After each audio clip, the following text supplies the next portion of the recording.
28 दिसंबर 1937 मुंबई में एक पारसी परिवार में जन्मे रतन नवल टाटा। इनके दादाजी जमशेद जी टाटा, जिन्होंने टाटा ग्रुप की शुरुआत की थी। रतन टाटा का बचपन आराम से भरा था, लेकिन साथ ही बिजनेस की समझ भी मिली। 10 साल की उम्र में माता पिता का तलाक एक ऐसा दर्द जो जिंदगी भर रहा। दादी नवजबाई टाटा ने उनकी परवरिश की। उन्हीं से रतन टाटा ने जिंदगी जीने के तरीके और अनुशासन सीखा। रतन टाटा का बचपन मुंबई की गलियों में बीता, जहां उन्होंने अपने परिवार की विरासत को करीब से देखा और समझा। उनके दादा जमशेद जी टाटा ने टाटा ग्रुप की नींव रखी थी और यह परिवार की एक महत्वपूर्ण धरोहर थी। रतन टाटा को बचपन से ही इस धरोहर का महत्व समझाया गया। उनके घर में हमेशा एक अनुशासन और सादगी का माहौल रहा, जो उनके व्यक्तित्व में भी झलकता है। जब रतन टाटा केवल 10 साल के थे, तब उनके माता पिता का तलाक हो गया। यह उनके जीवन का एक महत्वपूर्ण मोड़ था। तलाक के बाद रतन और उनके छोटे भाई नोएल अपनी दादी नवजबाई टाटा के साथ रहने लगे। नवजबाई टाटा ने न केवल उनकी देखभाल की, बल्कि उन्हें जीवन के महत्वपूर्ण मूल्यों से भी अवगत कराया।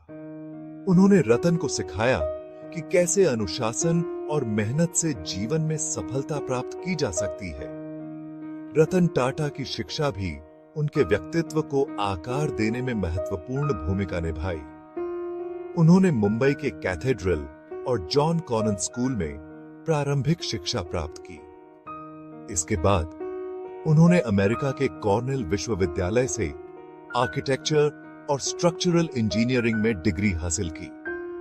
उनकी शिक्षा ने उन्हें एक व्यापक दृष्टिकोण दिया और उन्हें विभिन्न संस्कृतियों और विचारधाराओं से अवगत कराया। रतन टाटा का बचपन और प्रारंभिक जीवन उनके भविष्य की नींव रखता है। उनके परिवार की विरासत, दादी का स्नेह और अनुशासन और उनकी शिक्षा ने उन्हें एक मजबूत और संवेदनशील व्यक्तित्व बनाया। यह सभी तत्व मिलकर रतन टाटा को वह व्यक्ति बनाते हैं जो आज हम सभी के लिए प्रेरणा स्रोत हैं।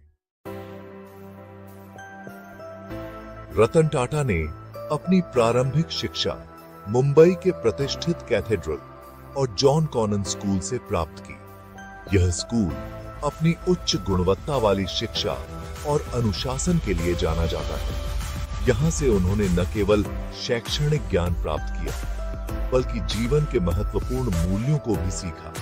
आगे की पढ़ाई के लिए रतन टाटा ने अमेरिका का रुख किया। 1962 में उन्होंने कॉर्नेल यूनिवर्सिटी से आर्किटेक्चर में ग्रेजुएशन किया। कॉर्नेल में बिताए गए समय ने उनके दृष्टिकोण को व्यापक बनाया और उन्हें विभिन्न संस्कृतियों और विचारधाराओं से परिचित कराया। इसके बाद उन्होंने हार्वर्ड बिजनेस स्कूल से एडवांस्ड मैनेजमेंट प्रोग्राम पूरा किया। हार्वर्ड में उन्होंने प्रबंधन के गहन सिद्धांतों और व्यावहारिक ज्ञान को आत्मसात किया, जो उनके भविष्य के कैरियर में अत्यंत सहायक सिद्ध हुआ। 1962 में ही रतन टाटा ने टाटा स्टील में एक छोटे से कर्मचारी के रूप में काम शुरू किया। यह उनके लिए एक महत्वपूर्ण मोड़ था, क्योंकि उन्होंने जमीनी स्तर से काम करना शुरू किया। टाटा स्टील में उन्होंने विभिन्न विभागों में काम किया और कंपनी के संचालन को गहराई से समझा। इस अनुभव ने उन्हें संगठन की जटिलताओं और चुनौतियों को समझने में मदद की। रतन टाटा का यह सफर आसान नहीं था। उन्हें कई चुनौतियों का सामना करना पड़ा, लेकिन उनकी दृढ़ता और मेहनत ने उन्हें आगे बढ़ने में मदद की। उन्होंने हमेशा अपने काम में उत्कृष्टता और ईमानदारी को प्राथमिकता दी। टाटा स्टील में उनके शुरुआती दिनों ने उन्हें एक मजबूत नींव प्रदान की, जिस पर उन्होंने अपने भविष्य के कैरियर का निर्माण किया। इस प्रकार रतन टाटा ने शिक्षा और कैरियर की शुरुआत में ही अपने अद्वितीय दृष्टिकोण और समर्पण का परिचय दिया। 1981 में JRT। टाटा ने रतन टाटा को टाटा ग्रुप का हेड बनाया। ये समय आसान नहीं था। भारत की अर्थव्यवस्था ठीक नहीं थी। टाटा ग्रुप के अंदर भी बहुत परेशानियां थीं। लेकिन रतन टाटा ने हार नहीं मानी। उन्होंने कंपनी में बदलाव किए, नए और युवा लोगों को मौका दिया। धीरे धीरे टाटा ग्रुप ने तरक्की करना शुरू कर दिया। रतन टाटा के नेतृत्व में टाटा समूह ने कई महत्वपूर्ण निर्णय लिए। उन्होंने कंपनी की संरचना में सुधार किया और नई तकनीकों को अपनाया। इसके साथ ही उन्होंने टाटा समूह की विभिन्न कंपनियों के बीच तालमेल बढ़ाने पर जोर दिया।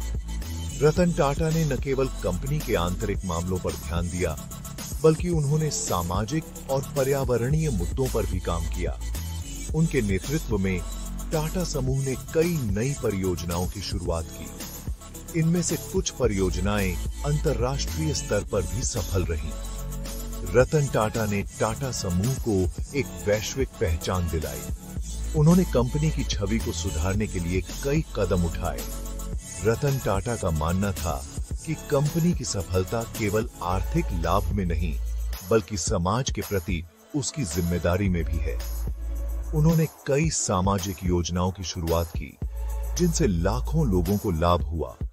उनके नेतृत्व में टाटा समूह ने न केवल आर्थिक मोर्चे पर, बल्कि सामाजिक और पर्यावरणीय मोर्चे पर भी महत्वपूर्ण योगदान दिया। रतन टाटा की दूरदर्शिता और नेतृत्व क्षमता ने टाटा समूह को नई ऊंचाइयों पर पहुंचाया। आज टाटा समूह एक वैश्विक ब्रांड है और इसका श्रेय रतन टाटा के अद्वितीय नेतृत्व को जाता है। रतन टाटा के लीडरशिप में टाटा ग्रुप ने बहुत तरक्की की। उन्होंने कई बड़े बड़े इंटरनेशनल कंपनियों को बॉट। जगुआर, लैंड रोवर, टोरस जैसे बड़े ब्रांड टाटा परिवार का हिस्सा बन गए। रतन टाटा ने टाटा ग्रुप को पूरी दुनिया में पहचान बांटाई। उनके लीडरशिप में टाटा ग्रुप भारत के सबसे बड़े बिजनेस ग्रुप में से एक बन गया। रतन टाटा ने कभी शादी नॉन लीन ऑफ। उन्होंने अपनी पूरी जिंदगी OFM और समाज फ्रोम्बा को दे दी। उन्होंने बहुत सी मुश्किलों का सामना डिड। टाटा नैनो OFR को लेकर विवाद हुआ, जिसने उन्हें बहुत परेशान डिड, लेकिन उन्होंने कभी हार नॉन लीन एक्सेप्टेड। उनकी सादगी और विनम्रता ने सबका दिल जीत टुक। रतन टाटा एक सफल बिजनेसमैन होने के साथ साथ एक महान सोसाइटी सेवी भी हैं। पढ़ाई, स्वास्थ्य और गरीबी दूर करने जैसे अफवाहों में उन्होंने करोड़ों रुपए दान दिए हैं। टाटा ट्रस्ट गैविश को आगे बढ़ाने में बहुत महत्वपूर्ण OFM कर रहा है। रतन टाटा अपने बेहतरीन लीडरशिप के लिए जाने जाते हैं। उन्होंने टाटा ग्रुप को नई ऊंचाइयों तक रीच्ड। ईमानदारी, अच्छे सेंस ऑफर और दूसरों की मदद करना, ये उनके लीडरशिप का मूल मंत्र रहा है। उनकी सीख आने वाली पीढ़ियों को हमेशा प्रेरित करती रिमेन। रतन टाटा की जिंदगी हमें बहुत कुछ सिखाती है। कड़ी मेहनत, लगन और ईमानदारी से ही सफलता मिलती है। अपने लक्ष्य को पाने की उम्मीद कभी नॉन लीन छोड़नी शुड। समाज की मदद करना भी बहुत जरूरी है। रतन टाटा का जीवन एक मिसाल है। एक सफल बिजनेसमैन होने के साथ साथ वो एक अच्छे इंसान भी हैं। उनकी जिंदगी हमें सिखाती है कि सफलता के साथ साथ अच्छे कर्म और दूसरों की मदद करना भी जरूरी है।